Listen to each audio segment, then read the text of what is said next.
అందరికీ క్రీస్తునామమున వందనములు. చాలా జాగ్రత్తగా గమనించండి. మరి ముఖ్యంగా బెదిరించిన నీకు శుభములు. అయితే మనము చాలా జాగ్రత్తగా గమనించినట్లయితే ఈనాటి సమాజంలో దుర్బోధలు చాలా ప్రచురం జరుగుతూ ఉన్నాయి. అయితే మనుషులు బోధలు చేసేవారు ఒక రకంగా ఉంటే, బోధ చేస్తున్నామని చెబుతూ మనుషుల్ని దూషించే ఆ యొక్క వ్యక్తులు తయారవుతూ ఉన్నారు. మేము దైవభక్తులు అని చెప్పుకుంటున్నారే కానీ వాస్తవానికి వారి దైవభక్తులో కాదో నాకైతే తెలియదు. వాస్తవం చెప్పాలంటే పురుషుడా లేదా స్త్రీయా అనే విషయం కూడా అర్థం కావట్లా. కనుక ఆ మనుష్యుడు ఎలా తయారవుతూ ఉన్నాడంటే, అనగా ఎలాగ మాట్లాడుతూ ఉంటాడంటే, తన సొంత ఆలోచనలో తన మనసులో పుట్టే ఆ యొక్క మాటలను మాత్రమే మాట్లాడటం మొదలు పెడతా ఉంటాడు. తన సొంత స్క్రిప్ట్నే రాసుకొని పలుకుతూ ఉంటాడు. కనుక దయతన్న మనం ఆలకించండి. నేనైతే నా సొంత స్క్రిప్టును రాసుకోను, నా సొంతగా నేను ఏది పలకను. ఎవరో రాసిన స్క్రిప్టును చదువుతున్నానంటివే? అవును, నేను ఎవరో రాసిన స్క్రిప్టునే చదువుతున్నాను, నిజమే. అది మాత్రమే నేను చదవగలను. నా ప్రభు అదే నేర్పించాడు. నాకు ఎవరైతే గ్రంథంలో ఉన్న మాటల్ని, గ్రంథంలో ఉన్న వాస్తవమైన సమాచారాలని ఎవరైతే నేర్పించారో నాకు వాళ్ళు ఏమని నేర్పించారంటే, నీ ప్రభువు నీకేం నేర్పించాడో నువ్వు అదే పలకమన్నాడు. కారణం ఏమంటే ప్రభువు నేర్చుకున్నాడంట. ప్రభువు కూడా నేర్చుకున్నాడంట. ప్రభు సైతమే తన సొంత స్క్రిప్ట్ని రాసుకోడంట. తన సొంత స్క్రిప్ట్ని రాసుకోడంట. తన సొంతగా ఏది మాట్లాడ్డంట. తను తండ్రి యొద్ద నేర్చుకున్నాడంట. కనుక తండ్రి యొద్ద నేర్చుకున్న సంగతులనే మాట్లాడతాడంట. ఇది లేఖనం మనకు తేటగా తెలియజేస్తా ఉంది. కనుక మనం లేఖనం ఒకసారి చదువుదాము. యోహాను సువార్త 8వ అధ్యాయము 28వ వచనం చూసినట్లయితే, కావున యేసు మీరు మనుష్య కుమారుని పైకెత్తినప్పుడు నేనే ఆయనననియు నా అంతటి నేనే ఏమీ చేయక తండ్రి నాకు నేర్పినట్టు ఈ సంగతులు మాట్లాడుచున్నాననియు మీరు గ్రహించెదరు. కనుక నేను గ్రహిస్తున్నాను. క్రీస్తు యొక్క అడుగుజాడలు నడిచామని ఏమని గ్రహిస్తా ఉన్నానంటే, నా అంతటి నేను మాట్లాడకూడదు. క్రీస్తు తండ్రి వద్ద నేర్చుకున్న స్క్రిప్ట్ ఉంది. ఆ స్క్రిప్ట్ని అపోస్తులు నేర్పించారు. అపోస్తుల ద్వారా తండ్రి అయిన దేవుడి యొక్క స్క్రిప్ట్ని పరిశుద్ధ గ్రంథంలో పొందుపరిచాడు. కనుక ఆ పొందుపరిచిన లేఖనాలను నేను చదువుతా ఉన్నాను. ఇది గ్రంథం నేర్పించింది. కనుక నా సొంత స్క్రిప్ట్ నేను రాయను. ఎవరో రాసిన స్క్రిప్ట్. ఆ ఎవరంటే ఎవరో కాదండి, ఆదిమ సంఘ అపోస్తుల ద్వారా తండ్రి అయిన దేవుడు రాయించాడు. ఆ స్క్రిప్ట్నే నేను చదువుతున్నా. కనుక ఏమని అర్థం కావాలంటే, మనకి మనం మాట్లాడేది ఏదైనా కానీ మన సొంతది కాదు. ఎవరో రాసిచ్చిన స్క్రిప్ట్ చదువుతున్నాడు అంటున్నాడు కదా. అవును, నిజమే. ఎవరో రాసిచ్చిన స్క్రిప్ట్నే నేను చదువుతున్నా. ఆ స్క్రిప్ట్ గ్రంథంలో ఉంది. నీ గురించి కూడా ఉంది. తెలుసునా నీకు ఆ సంగతి? నీ గురించి ఏంటంటే నువ్వే అని ఎత్తికి మాట్లాడాల్సిన అవసరం లేదు నాకు.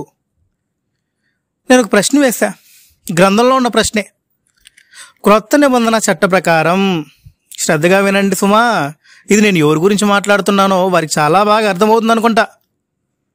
మరి నేను అది అనాలా అతను అనాలా అనేది నాకు అర్థం కావట్లేదు. కనుక ఏదో ఒకటి ప్రస్తుతానికి అనేద్దాం, తేలేదాకా అతనే అందాం, వచ్చి నష్టమే లేదు కదా.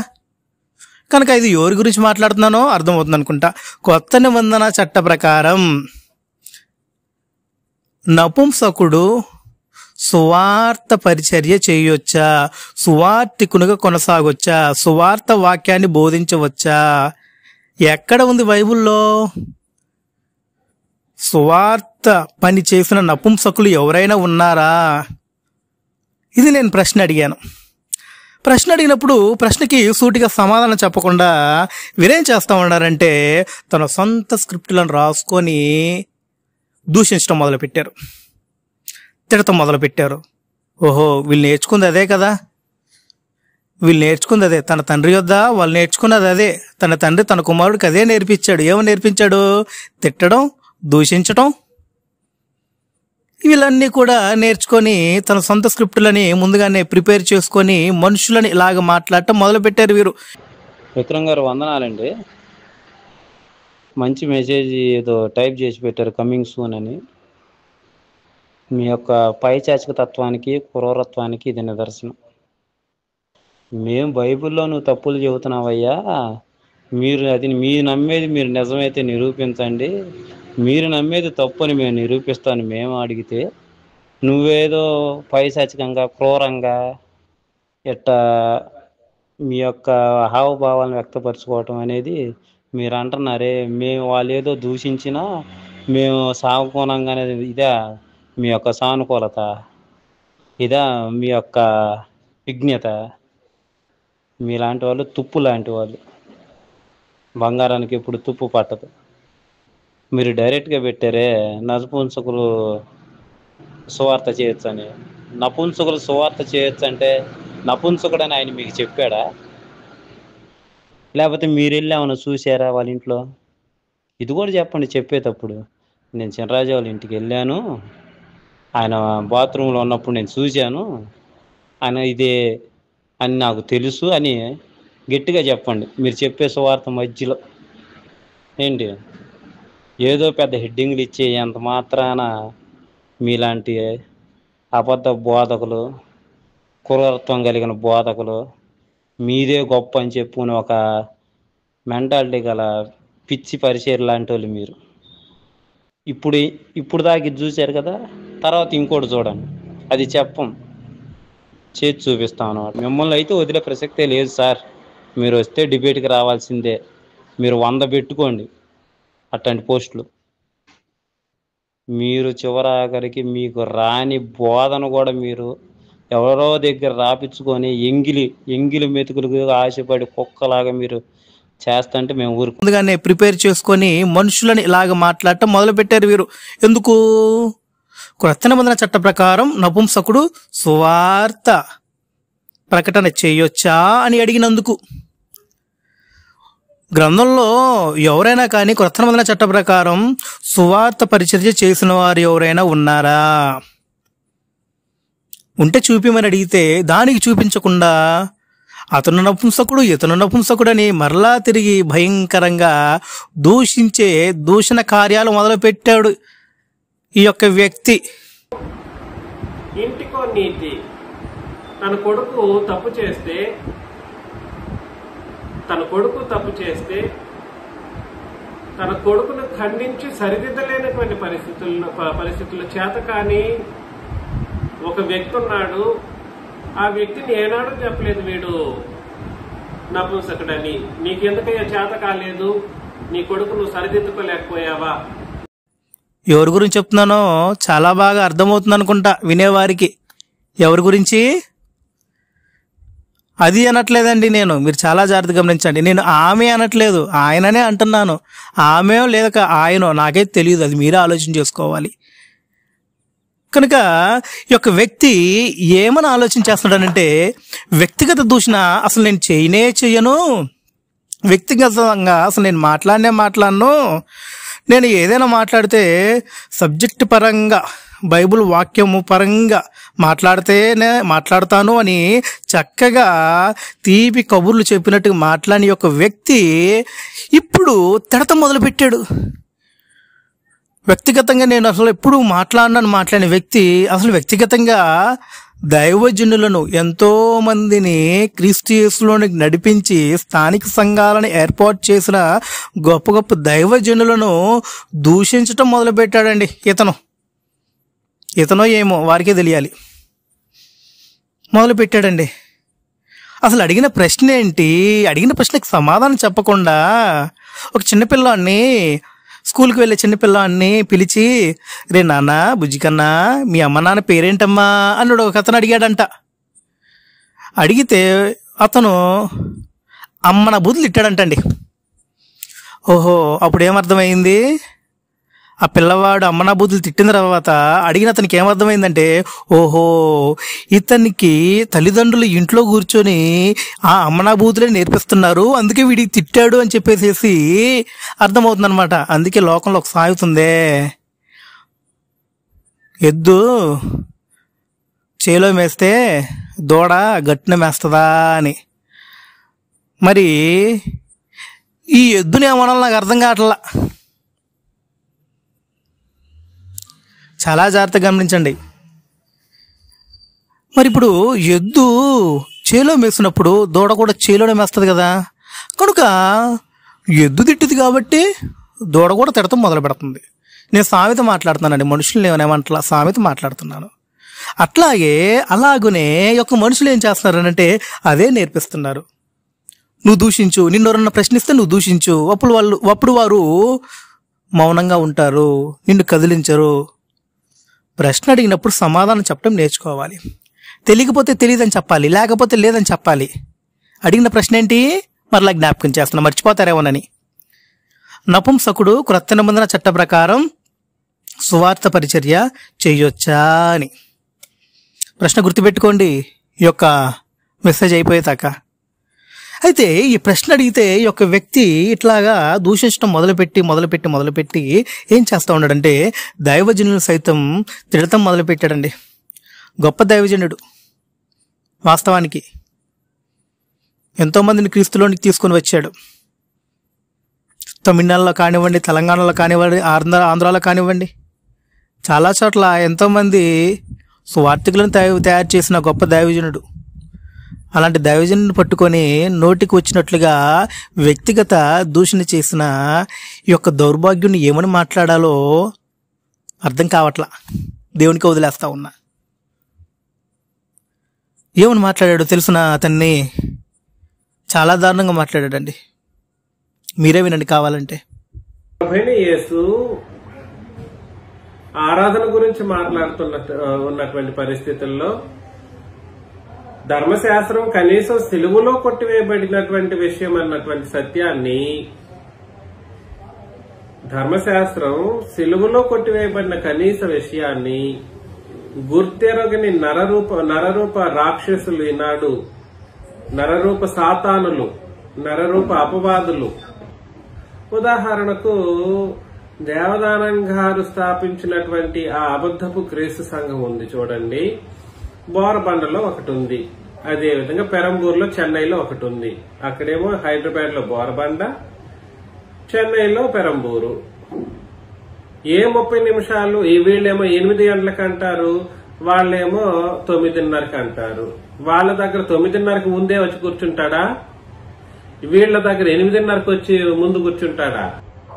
కాబట్టి ఏం చెప్పడానికి ప్రయత్నం చేస్తున్నానంటే, సంఘం గురించిన కనీస అవగాహన లేకుండా, సంఘం ఎప్పుడు ఏర్పాటు చేయబడిందో కూడా తెలియనటువంటి వాళ్ళు బోధలు చేయటం, నరరూప రాక్షసులు గాను, నరరూప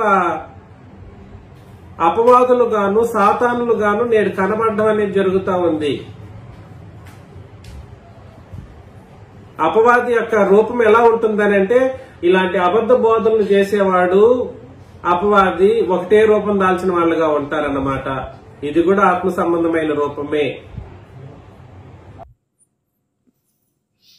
కనుక ఇలాగ మాట్లాడిన వ్యక్తి చూడండి, అసలు అతని గురించి ఎలా మాట్లాడాడో. అసలు ఆ పెద్ద ఆయన దైవజనుడు ఎలాంటి వాడో తెలుసా? చెబుతా వినండి ఒకసారి, మీకు చాలా జాగ్రత్తగా వినండి. ఆ దైవజనుడు ఎలాంటి వాడో. ఎందుకంటే మనుషులు ఇలాగూ ఉన్నారు. గ్రంథం తెలీదు, చెప్పడం చేత కాదు, మాట్లాడటం చేత కాదు. తమకి ఇష్టం వచ్చినట్లుగా మాట్లాడుతూ వెళ్ళిపోతూ ఉన్నారు. ప్రశ్నిస్తే దూషించడం మొదలు పెడతా ఉన్నారు. చూడండి, ఇంకా అయిపోలా, మాట్లాడుతూ ఉన్నాను. నన్ను దూషించడం మొదలుపెట్టావు కదా నపుంసకున్నని, నన్ను దూషించడం మొదలుపెట్టావు కదా నపుంసకున్నని. ఎవరు నపుంసకుడో, ఎవరు నపుంసకుడు కాదో వారి క్రియలు అర్థమవుతా ఉంటాయి. వారి యొక్క జీవితం కనపడతా ఉంటుంది మనుషులకి. ముఖం చూడగానే వీడు నపుంసకుడు అని చెప్పే ఒక రూపం ఉంటుంది. వాడి ఆభావాలు చూడగానే వీడు నపుంసకుడు అని చెప్పి ఒక రూపం ఉంటుంది. చేతులు ఇలా ఇలా ఇలా మెలికలు తిప్పుతూ ఉంటారనమాట. అది నపుంసకుల యొక్క ఆభావాల్ని వ్యక్తపరిచే విధానం. ముఖానికి మేకప్ వేస్తారు, నున్నగా గడ్డం మీసం తీసేస్తారు, కళ్ళకు కాటుకు కూడా పెడతారు. ఆ వాయిస్ కూడా ఎలా ఉంటుందంటే, ఇటు ఆడగొంతు కాదు, అటు మగ గొంతు కాదు, రెండు కలిస్తే అలా వస్తుంది, అలా వస్తూ ఉంటుంది. ఆ వాయిస్ నాకు కూడా రాదు, ఎందుకంటే నాకు మిమిక్రీ రాదు కదా, నేను మగాన్ని కదా, నాకు ఆ వాయిస్ రాదు. నేను మగాన్ని కాబట్టి, నేను పురుషుని కాబట్టి ఆ వాయిస్ మాత్రమే, ఆ యొక్క స్వరం మాత్రం నాకు వస్తుంది. నపుంసకుని అయ్యుంటే ఆ వాయిస్ వచ్చేది. ఏ వాయిస్? మీరు ఇప్పుడు చూసిన క్లిప్పింగ్ వీడియోలు విన్నారే, ఆ వాయిస్ వచ్చేది. కానీ అది కాదు కదా. కనుక చాలా జాగ్రత్తగా గమనించండి. గ్రంథం మనకి తేటగా తెలియచేస్తూ ఉంది. ఏమని తెలియచేస్తుందో చూడండి ఒకసారి. మనం మత్తయి సువార్త 19వ అధ్యాయము 12వ వచనం చూసినట్లయితే, నేను నా సొంత మాటలేం పలకట్లేదండి. ప్రభువైన యేసుక్రీస్తు వారు ఏ స్క్రిప్ట్ అయితే అక్కడ మాట్లాడారో ఆ స్క్రిప్ట్ని నేను తిరిగి మాట్లాడుతున్నా. నా సొంత స్క్రిప్ట్ ఏం లేదు ఇక్కడ. మత్తయి సువార్త 19వ అధ్యాయం 12వ వచనంలో చూసినట్లయితే, తల్లి గర్భం నుండి నపుంసకులుగా పుట్టినవారు గలరు, మనుష్యుల వలన నపుంసకులుగా చేయబడిన నపుంసకులను గలరు, పరలోక రాజ్యం నిమిత్తము తమను తామే నపుంసకులుగా చేసుకొని నపుంసకులను గలరు. ఈ మాటను అంగీకరింపగలవాడు అంగీకరించునుగా కానీ వారితో చెప్పాను. నపుంసకుల గురించి వ్రాసిన ఈ స్క్రిప్టులోనే నేను పలుకుచున్నాను. నా సొంతదనే మాట్లాడలేదండి. ప్రభువైన యేసుక్రీస్తు వారే తెలియజేసిన సమాచారం. మరి ఇప్పుడు నువ్వు ఏ రకమైన నపుంసకుడు ఈ వీళ్ళల్లో? ఏ రకం? తల్లి గర్భమందు నపుంసకులుగా పుట్టినవారు గలరంట. నిన్నంటలేదండి, నేను గ్రంథం మాట్లాడుతున్నా. తల్లి గర్భంలో నపుంసకులుగా పుట్టినవారు గలరు, మనుష్యుల వలన నపుంసకులుగా చేయబడిన వారు గలరు. అవునా కాదా? గ్రంథం నేర్పిస్తున్న పాఠం మనకిది. పరలోక రాజ్యం నిమిత్తము తమను తామే నపుంసకులుగా చేసుకున్న వారు గలరు. మరి కొత్త నిబంధన చట్ట ప్రకారం సువార్త వాక్యాన్ని చెప్పొచ్చు అంటున్నావు కదా. అది ఎవరు? ఏ నపుంసకుడు చెప్పాలి మరి. ఓహో, మర్చిపోయా. మీరు మీ సొంత స్క్రిప్ట్నే మాట్లాడతారు కదా, గ్రంథంని మీరు ఎత్తి మాట్లాడరు కదా. మీరు ఎప్పుడు చూసినా మనుషులు దూషిస్తూ ఉంటా. మీరు మాట్లాడే ఒక మెసేజ్లోనే సగం మీరు మాట్లాడే సొంత మాటలుంటే, సగమే మీరు దూషించే మాటలు ఉంటాయి. దీంట్లో మిక్స్ కొన్ని వచనాలు కలుపుకుంటారు. ఇదే కదా మీరు చేసే పని. మీ దగ్గర ఉన్న వాళ్ళు మినిమం నాకు 10-12 సంవత్సరాల నుంచి తెలిసిన వారే. వారు ఎవరి దగ్గర నుంచి ఎక్కడికి వెళ్ళారు, ఎక్కడి నుంచి ఎక్కడికి వెళ్ళారు నాకు తెలుసు. నీకు నిన్నగాక మొన్న తెలుసాం వారి గురించి, వారి యొక్క తత్వం గురించి, వారి యొక్క విధానం గురించి మాకు తెలుసు. తెలియకేం లేదు. నీకు కూడా ముందు తెలుస్తుందిలే. నిన్ను కూడా ఏదో ఒక రోజు వదిలిపెట్టి వెళ్ళిపోతారు. నువ్వు ఎప్పుడైతే వారికి డబ్బులు ఇవ్వడం ఆపేస్తావో, నువ్వు ఎప్పుడైతే వారికి అడిగినప్పుడు డబ్బులు ఇవ్వకుండా ఆపేసి ఎప్పుడైతే నువ్వు వాళ్ళని ఖండించడం మొదలు పెడతావో, ఆనాడే ఉన్న పొలంగా నిన్ను అనాథలం చేసి వెళ్ళిపోతారన్న సంగతి నీకు అర్థం కావట్లా. నీతోటే మాట్లాడుతుంది. జాగ్రత్తగా వింటున్నావా? సోదరులారా, మీరు కూడా జాగ్రత్తగా వినండి, చాలా జాగ్రత్తగా గమనించండి. క్రీస్తు సంఘం అని పేరు చెప్పుకొని కొత్త నిబంధన చట్ట ప్రకారం మాత్రమే నేను ఇది చేస్తున్నానని చెప్పుకుంటూ క్రూరమైన తోడేలు తిరుగుతుందని చెప్పానే, ఆ తోడేలు గురించే మాట్లాడుతున్నా. మరి ఆ తోడేలు ఆడదా మగదో నాకైతే తెలియదండి. ఆడదా మగదో. తెలిసినోడు ఒకడు ఉన్నాడు, అతను చెప్పాడు. అది కూడా వింటారా? వినండి ఒకసారి. అయితే ఆయన బాత్రూంలో ఉన్నప్పుడు నేను చూశాను, ఆయన ఇదే అని నాకు తెలుసు అని ఆయన నపుంసకుడు. విన్నారు కదా? అతను వెంబటే ఉంటాడు, అతని చుట్టే తిరుగుతూ ఉంటాడు, అతని సహాయం పొందుతూ, అతని దగ్గర అవసరాల నిమిత్తము ధనాన్ని తీసుకుంటూ ఉంటాడు. అతను చెప్పిన మాటలే అతను చూశాడంట. మరి అతను చెప్పిందే, నేను కాదు కదా, నాకు తెలియదు కదా. అతను చెప్పిందానే నేను అడుగుతున్నాను. అతను చెప్పాడు కాబట్టి నేను అడుగుతున్నాను. నపుంసకుడు కొత్త నిబంధన చట్ట ప్రకారం సువార్త పరిచర్య చేయొచ్చా? దీనికి సమాధానం చెప్పమంటే మనుషులను దూషించడం మొదలు పెడుతున్నారు. కనుక చాలా జాగ్రత్తగా గమనించండి. నువ్వు స్క్రిప్ట్ చదవవు గనుక, నీ సొంత స్క్రిప్ట్ నువ్వే వ్రాసుకొని ఉన్నావని అర్థం ఇచ్చున్నది కనుక, నువ్వు ప్రభువును అనుసరించేవాడో కాదని, మరియు నువ్వు క్రైస్తవుడు కాదని నాకు అర్థమవుతుంది. గ్రంథం యొక్క స్క్రిప్టు నువ్వు ఎత్తిన నలుగురు గురించి మరియు నా గురించి వివరించదు. వినొకసారి, చాలా జాగ్రత్తగా గమనించు. గ్రంథం యొక్క స్క్రిప్టు చెబుతాను, విను. నువ్వు నా గురించి, నన్ను కన్నవారి గురించి నువ్వు ఎత్తి మాట్లాడావే నపుంసకులని. అవును, వారు నపుంసకులే. నేను గ్రంథం మాట్లాడుతున్నాను, విను. వారు నపుంసకులే. నపుంసకులుగా నువ్వు పేర్కొనిన నలుగురి గురించి వివరిస్తా విను. నా జన్మకు కారణమైన తండ్రికి తండ్రిని గురించి అన్నావే, ఏమన్నావో ఒకసారి ఆలోచించు. నేను మనుషుల్ని దూషించను, వ్యక్తిగతంగా మాట్లాడను అని బుద్ధి లేకుండా మాట్లాడావే. వాక్యానుసారంగా ఖండిస్తాను తప్ప వ్యక్తిగతంగా నేను ఏనాడు దిగను. నీ మాటలు నీకు గుర్తులేవా? మనం మాట్లాడే మాట ఒకసారి సమాజంలోనికి వెళ్తా ఉన్నప్పుడు మరలా తిరిగి దానికి ఆపోజిట్ వ్యతిరేకమైన పదం మాట్లాడినప్పుడు మనం అవమాన పాలవుతామనే విషయాన్ని గమనించాల్సిన అవసరం ఉంది, లేదంటావా? నేను గ్రంథంలోదే మాట్లాడతాను, నేను వ్యక్తిగతంగా ఎవరిని మాట్లాడిన అన్నావు కదా. నువ్వు మాట్లాడిన వ్యక్తిగతమైన మాటే, మొదలుపెట్టింది నువ్వే అనే విషయం నీకు అర్థం కావట్లా. మీరు మొదలుపెట్టాను, బెదిరిస్తున్నారు కదా నన్ను. అందుకే బెదిరించిన నీకు శుభములు, నేను నీ మంచిగా కోరుకుంటున్నా, అందుకే నీకు శుభములు అంటున్నా. ఎందుకు మంచి కోరుకుంటున్నానంటే నీ మనస్సు మారాలని, నువ్వు మారు మనస్సు పొందాలని, నువ్వు మారు మనస్సు పొంది క్రీస్తు యేసులోనికి రావాలని నేను ప్రేమతో కోరుకుంటున్నా. అందుకే నీతో నేను ప్రేమగా మాట్లాడుతూ ఉన్నా. నీతోటే కాదు, నిన్ను అనుసరించిన వారితో కూడా నేను ప్రేమగానే మాట్లాడతా. నీవు మాట్లాడినట్టుగా నేను వ్యర్థంగా దూషించను. వ్యక్తిగతంగా నేను ఎప్పుడు మాట్లాడను, వ్యర్థంగా దూషించను. చూడు, చాలా జాగ్రత్తగా గమనించు. నువ్వు మాట్లాడిన మాటలు నీకే వినిపిస్తున్నా. నువ్వు మాట్లాడిన అన్నావు కదా వ్యక్తిగతంగా, అందుకే నువ్వు మాట్లాడింది నీకే ఎత్తి చూపిస్తున్నా. చూడు, నీ దగ్గర ఉన్న వాళ్ళు కూడా జాగ్రత్తగా వినండి. ఎవరైతే ఇతని దగ్గర వింటున్నారో, ఎవరైనా తెలీదా మీకు బోధిస్తున్నా? ఏం పేరు ఆయన పేరు? చిన్నరాజా అంట. ఆయన తిట్టాడు, ఏమని దూషించాడో చూడండి. నా జన్మకు కారణమైన తండ్రికి తండ్రిని గురించి అన్నావే, విచిత్రంగా తిట్టాడు. తిడతం కూడా చూడండి. అతని గురించి వివరించదని వినండి ఒకసారి. ఎవరు? నాకు జన్మించిన తండ్రి గురించి వివరిస్తా వినండి.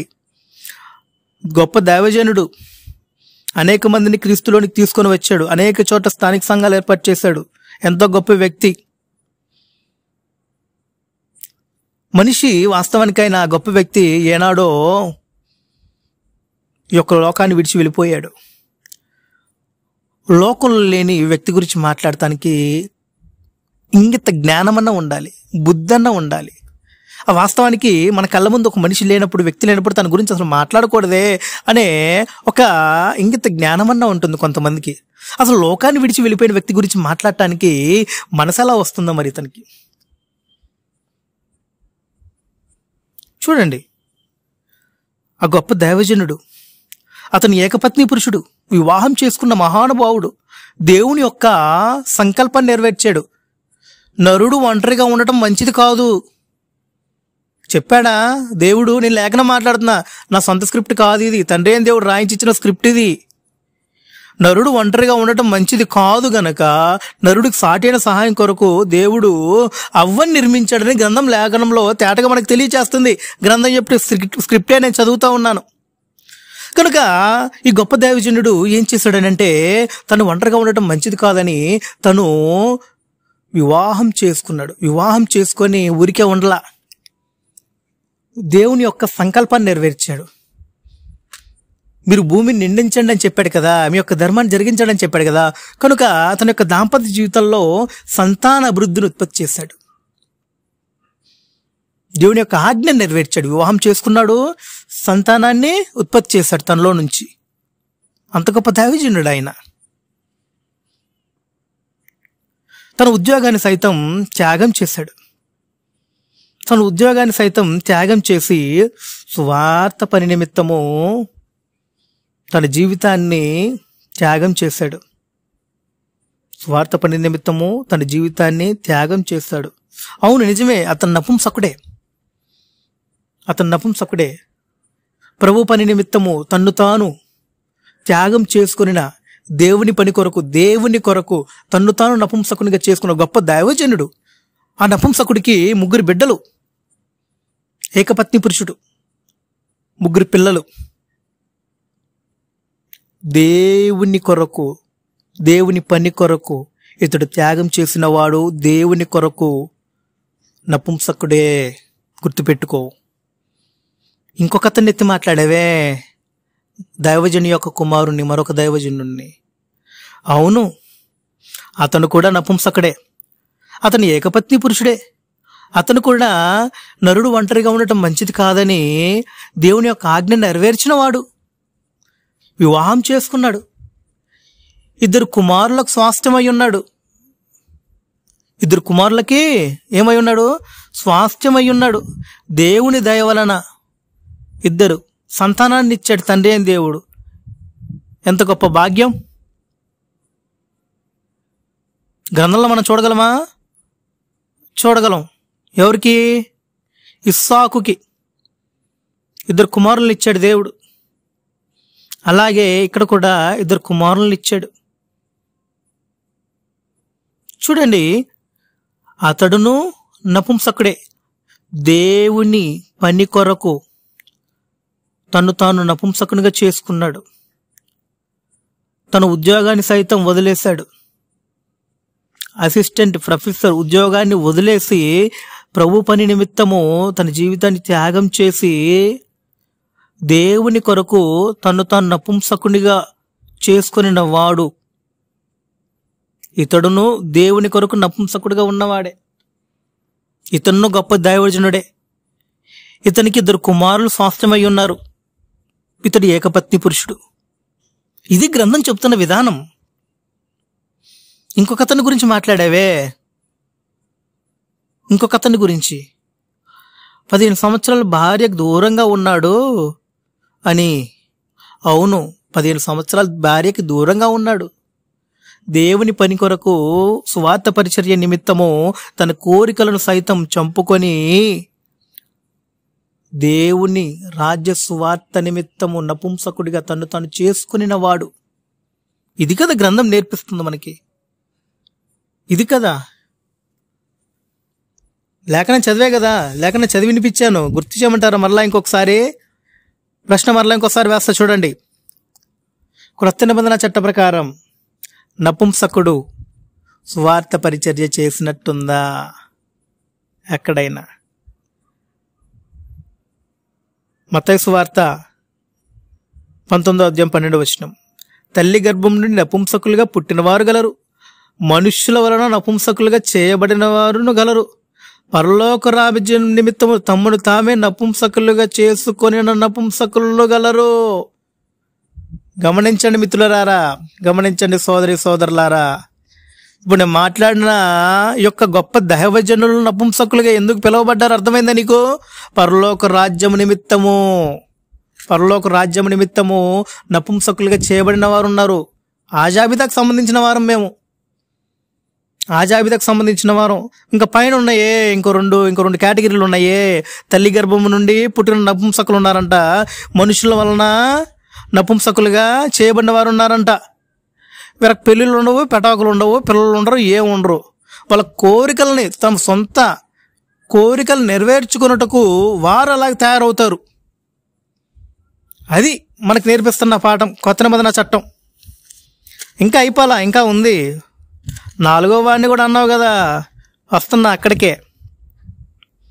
4వ అతన్ని కూడా ఉన్నావు కదా, అక్కడికే వస్తున్నా, ఇంకా విడిచిపెట్టలా.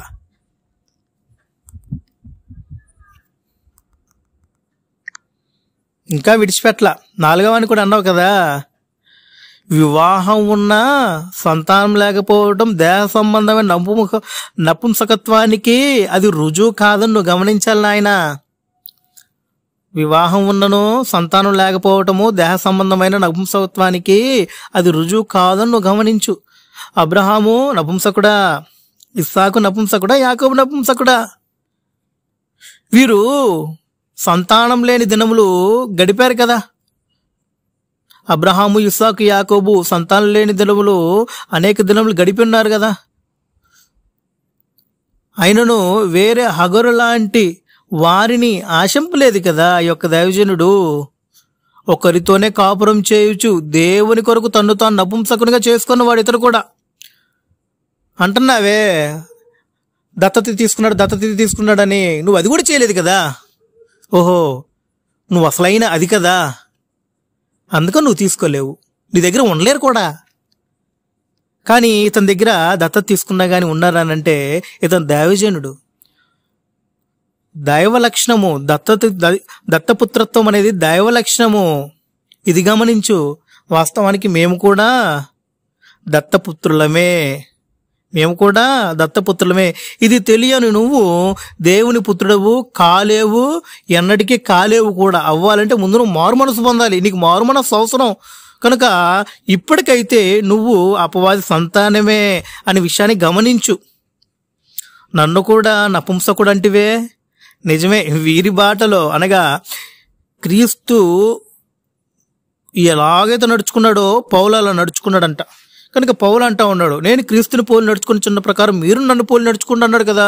అలాగే ఈ యొక్క గొప్ప దైవజనులు కూడా అలాగే నడుచుకున్నారు. అయితే నేను కూడా అలాగే నడుచుకుంటున్నా. అయితే నేను కూడా ఆ జాబితాలో ఉన్నానే కాబట్టి నేను కూడా క్రీస్తు యొక్క రాజ్యం నిమిత్తము నపుంసకునిగా చేసుకునే వాడినే. నన్ను కూడా నపుంసకుడు అన్నావు కదా. నిజమే. వీరి బాటలో నడుచున్న నేనును ప్రభువు కొరకు నన్ను నేను త్యాగం చేసుకుని జీవించుతున్నాను. దేవుని దయ వలన ప్రభువును పని చేస్తున్న నేను నపుంసకున్నే. అర్థమవుతుందా నాయనా? మరి నువ్వెవరు? నేను మాట్లాడే ప్రతిదీ కూడా లేఖనంలో వచనాలు ఎత్తి మాట్లాడుతూ ఉన్నాను. మరి నువ్వెవరో చెప్పు ఒకసారి నాకు. మరలా అడుగుతున్నాను, క్రొత్త నిబంధన చట్ట ప్రకారం నపుంసకుడు స్వార్థ పరిచర్య చేయొచ్చా? నేను మాట్లాడుతుంది ఇక్కడ దైవజనులు జాబితాలో కలిగిన నపుంసకత్వం గురించి నేను మాట్లాడట్లా. వీరికి వివాహం జరిగింది, పెళ్ళిళ్ళు అయ్యాయి, పిల్లలు ఉన్నారు, పిల్లలు లేని వారు దత్తత తీసుకొని జీవిస్తూ ఉన్నారు, ప్రభు పని చేస్తా. నాకును వివాహం అయింది, నాకును భార్య, ఏకపత్ని పురుషుని నేను కూడా. దేవుని దయ వల్ల నేను 2 కూతుర్లకు జన్మనిచ్చాను దేవుని కృపను బట్టి. మరి నువ్వే జాబితా? అది కదా నువ్వు చెప్పాల్సింది. నీకు ప్రశ్న వేసినప్పుడు ప్రశ్నకు నువ్వు సమాధానం చెప్పాల్సిన అవసరం ఉంది. సమాధానం నీ దగ్గర లేకపోతే ఎవరన్నా అడిగో లేదా తెలుసుకోనో నువ్వు చెప్పాల్సిన అవసరం ఉంది, నేర్చుకోనో చెప్పాల్సిన అవసరం ఉంది. అది చేయాలి కదా. అది చేయకుండా క్రొత్త నిబంధన చట్ట ప్రకారం నపుంసకుడు స్వార్థ పరిచర్య చెయ్యొచ్చా చేయకూడదని అడిగితే నువ్వు దూషించడం మొదలు పెట్టేశావు, తిడతం మొదలు పెట్టేశావు. అతను నపుంసకుడే, ఇతను నపుంసకుడే, ఇతను నపుంసకుడే అని. ఎలా ఉందంటే ఇది 10 మంది నుంచున్నారంట. 10 మంది నుంచొని ఉంటే పోలీసుడు వచ్చి రే మీలో దొంగ ఎవడరా అని అడిగాడంట. ముందు దొంగే నేను దొంగ అదండి, నా పక్కనోడు దొంగ అన్నాడంట. అర్థమైంది నేను చెప్పింది? మరలా చెప్పమంటారా? 10 మందిని నుంచే పెట్టి ఒక పోలీసు అతను వచ్చి రే మీలో దొంగ ఎవడరు అనగానే దొంగ ముందు నేనే దొంగ కాదని చెబితే పక్కనోడు పట్టుకుంటాడని చెప్పేసి పక్కోడి మీద రుద్దటం నేర్పించేస్తున్నాడు అక్కడ. ఏమని? ఇదిగోండి దొంగ వాడే అంటున్నాడు. అంటే దొంగే ముందు దొంగ వాడే అంటున్నాడు. అలా ఉంది ఇది. అది గ్రంథంలో క్రొత్త నిబంధన చట్ట ప్రకారంగా ఒక నపుంసకుడు సువార్త పరిచర్య, ఒక సువార్థికుడిగా కొనసాగొచ్చా, సువార్త వాక్యం చెప్పొచ్చా, సువార్త పరిచర్య చేయొచ్చా అని ప్రశ్న అడిగితే వాడు నపుంసకుడు, వీడు నపుంసకుడు, వాడు నపుంసకుడు చెప్పడం మొదలు పెట్టారు వీరు. నీ పక్కనున్న ఆయనే, నిన్ను వెంబడించే ఆయనే నేను చూశాను నపుంసకుడు ఆయన చెబుతున్నాడు. ఆయన అవును నపుంసకుడు బోధించొచ్చు అని చెబుతున్నాడు ఆయన. రుజువులు ఉన్నాయి, విను ఒకసారి. అయితే రుజువులాకి ఏది మాట్లాడట్లా మేము. ఇంకా అయిపోయింది అనుకుంటున్నావా? ఇంకేం అవ్వలా, ఇప్పుడే మొదలయ్యింది. వాస్తవానికి నువ్వే మొదలు పెట్టావు.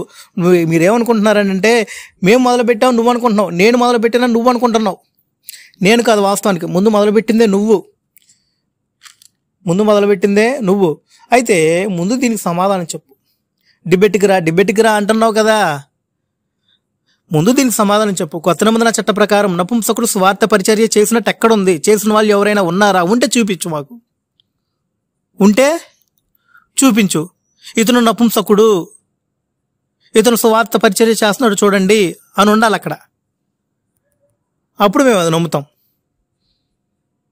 సరేనా? ఇంతటితోటే ముగించలేదు కనుక దయతో ఈ యొక్క మాటలు విన్నవారందరూ సత్యమేదో అసత్యమేదో గ్రహించండి.